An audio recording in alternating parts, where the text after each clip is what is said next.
गुरुदेव भगवान की जय, श्री मौनी बाबा जी भगवान की जय।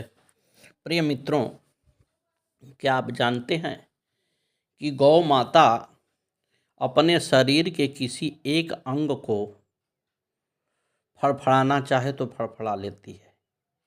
किसी एक जगह थोड़ा सा भी अगर डिस्टरबेंस होता है तो उनके पास ये कला है कि वो थोड़ा सा उस शरीर को हिला देती है। उसी तरह से पृथ्वी माँ जो है, जब भूकंप आता है तो उनके भीतर कुछ ही हिस्से को कंपायमान करती हैं, पूरी पृथ्वी डगमगाती नहीं है। तो ये गौ माता और पृथ्वी माता दोनों एक समान हैं। प्रातः काल उठ के जो प्रतिदिन सूर्य देव को नमस्कार करता है वो कभी दरिद्र नहीं होता। चाहे कितना बार कई बार क्यों न जन्म लेना पड़े, लेकिन वो कभी दरिद्र नहीं होता। उसको कोई परेशानी नहीं होती है। जैसे सर्प विषैले जितने जीव हैं, सर्प बिच्छी ये सब डंक उसी को मारते हैं जो सूर्य को नमस्कार नहीं करता है, सूर्य को देख कर उनके सामने थूक देता है, उनके सामने उस दिशा में पेशाब करता है तो सूर्यदेव क्रुद्ध हो जाते हैं। इस पर हम सभी को विशेष बारीकी से ध्यान देना चाहिए। जो व्यक्ति किसी के व्यंग भरे बाण की तरह तीव्र चुभने वाली बातें, उलाहना देने वाली बातें, तिरस्कार करने वाली जो बातें हैं उसको सहन कर लेता है तो ये समझिए कि वो विजयी है।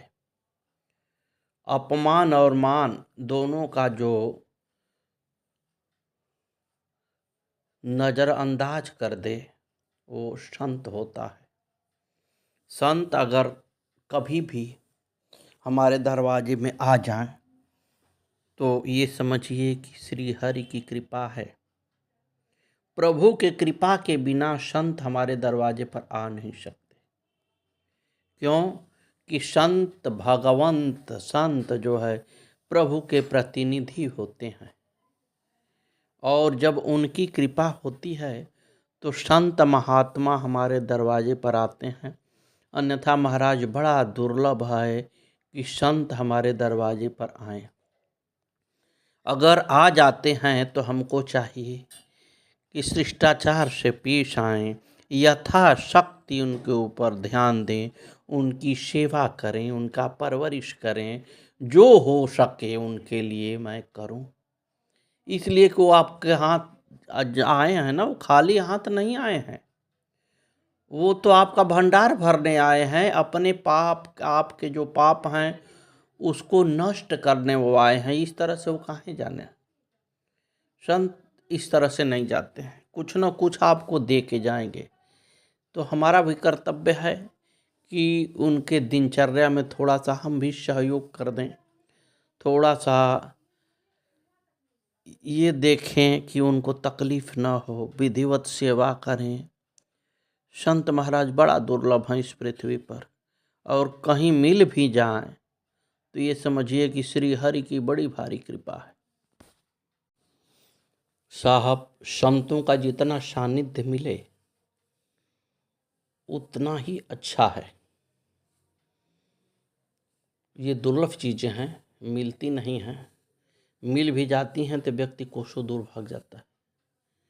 लेकिन ये प्राप्त होता है जब आप अपने गुरु का सेवा करने लगेंगे तो संतों का सत्संग अवश्य आपको मिलेगा। और जब तक सत्संग नहीं मिलेगा आपका विवेक जागृत नहीं होगा। आप विवेक अगर जागृत नहीं होता है तो आप बार बार आएंगे, बार बार मरेंगे। क्योंकि साधना करने के लिए विवेक की ज़रूरत है, बुद्धि की ज़रूरत है। आप बुद्धि तो मिलेगी तब जब आप अपने गुरु का सेवा करेंगे, उनके बताए हुए मार्ग पर चलेंगे, उनके सुख दुख का ख्याल रखेंगे, तब तो जाके सिद्धि मिलती है साहब। केवल गुरु कह देने से सिद्धि नहीं मिलती, न ही पाप दूर होता है। गुरु के लिए तन मन धन भी अर्पित करना पड़ता है, तब जाके प्राप्त होते हैं। एक चीज़ और है कि आप देखे होंगे कि गंगा जल, एक लोटे पानी में थोड़ा सा गंगा जल मिला के पूजा किया जाता है। ऐसा होना नहीं चाहिए। वो जल विष के समान हो जाता है। मुझे करना क्या चाहिए? करना ये चाहिए कि थोड़ा सा पहले मैं गंगा जल ले लूं, इसके बाद उसमें जल मिलाऊं, तो वो पावन पवित्र हो जाएगा।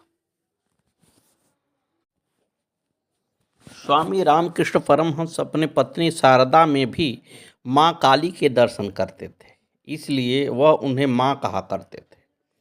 वह तो सत्संग के लिए आने वालों से कहा करते थे, पुरुष की अपेक्षा नारी का महत्व कहीं अधिक है।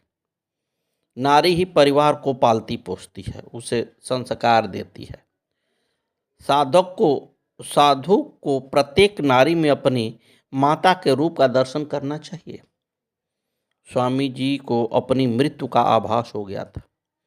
उन्होंने पत्नी शारदा को पास बुलाया और बोले, मेरे देह त्याग के बाद अपने को विधवा या असहाय मत समझना। मेरी देह ही तो नष्ट होगी, जो क्षणभंगुर आई है। आत्मा तो हर क्षण तुम्हारे साथ रहेगा। इसलिए सुहाग के चिन्ह मंगलसूत्र को धारण किए रहना। माँ शारदा ने पति के आदेश का पालन करते हुए उनकी मृत्यु के बाद मंगलसूत्र नहीं उतारा। सांत्वना देने आई महिलाओं ने गले में मंगलसूत्र देखकर टोका। परंपरा के अनुसार विधवा को सुहाग का चिन्ह धारण नहीं करना चाहिए। तुमने इसे क्यों पहन रखा है?